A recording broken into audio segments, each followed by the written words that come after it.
السلام علیکم دوستو، کیسے ہیں؟ امید کرتے ہیں سب خیریت سے ہوں گے۔ آج ہم لائے ہیں آپ کے لیے ایک اور نئی اور انفارمیٹیو ویڈیو۔ آج کی اس ویڈیو میں ہم بات کریں گے ایڈوانٹ 8 mg ٹیبلٹ کے بارے میں۔ تو سب سے پہلے ہم جانتے ہیں اس کی فارمولیشن۔ اس کی فارمولیشن کینڈی سٹرین ہے۔ یہ گیٹس کمپنی کی پروڈکٹ ہے۔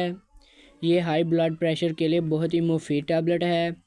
تو ناظرین، اگر آپ ہمارے چینل پر نئے ہیں تو ہمارے چینل کو سبسکرائب کرنا، بیل آئیکن کو آن کرنا تاکہ ہماری آنے والی ویڈیوز کی انفارمیشن آپ تک سب سے پہلے پہنچ سکے۔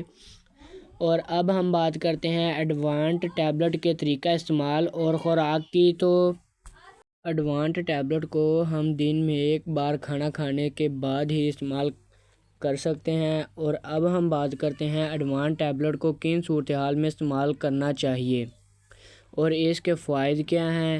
ایڈوانٹ ٹیبلٹ ہائپر ٹینشن کے مریضوں کے لیے بہت مفید ہے۔ ایسے مریض جن کا بلڈ پریشر بہت ہی ہائی ہوتا ہے، یہ دوا ان کے لیے بہت ہی مفید ہے۔ اس کے علاوہ وہ جو لوگ شوگر کے مریض ہیں جس کی وجہ سے ان لوگوں میں کے ہاتھ، پاؤں اور ٹانگوں میں بہت زیادہ درد ہوتا ہے، تو اس صورتحال میں بھی ایڈوانٹ ٹیبلٹ بہت ہی مفید ثابت ہوتی ہے۔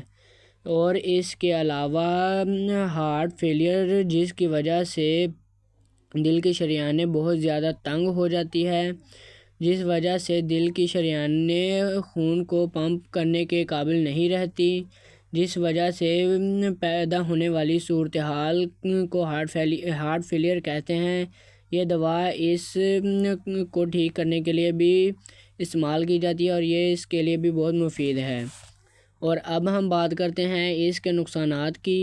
تو اس دوا کے زیادہ استعمال سے آپ کو سر درد بھی ہو سکتا ہے، الٹی کی کیفیت بھی ہو سکتی ہے، متلی کی کیفیت بھی ہو سکتی ہے، قے بھی ہو سکتی ہے اور کمر درد بھی ہو سکتا ہے، پیٹ درد بھی ہو سکتا ہے۔ اور اب ہم بات کرتے ہیں کہ کون کون سے لوگ اس دوا کو استعمال نہیں کر سکتے۔ ایسے مریض جن کو جگر کا مسئلہ ہو وہ اس دوا کا استعمال نہیں کر سکتے۔ گردوں کے مریض حضرات بھی اس دوا کا استعمال نہیں کر سکتے، اور پریگننٹ خواتین بھی اس کا استعمال نہیں کر سکتی، اور اس کے علاوہ دودھ پلانے والی خواتین بھی اس دوا کا استعمال نہیں کر سکتی۔ اگر ان حضرات کو اس کا استعمال کرنا بھی ہو تو اپنے ڈاکٹر سے مشورہ کریں اور اپنے ڈاکٹر کے مشورے سے ہی استعمال کریں۔ تو ناظرین، یہ تھی ہماری آج کی ویڈیو۔ ملیں گے ایک اور نئی انفارمیٹیو ویڈیو میں۔ آج کے لیے اتنا ہی۔ اللہ حافظ۔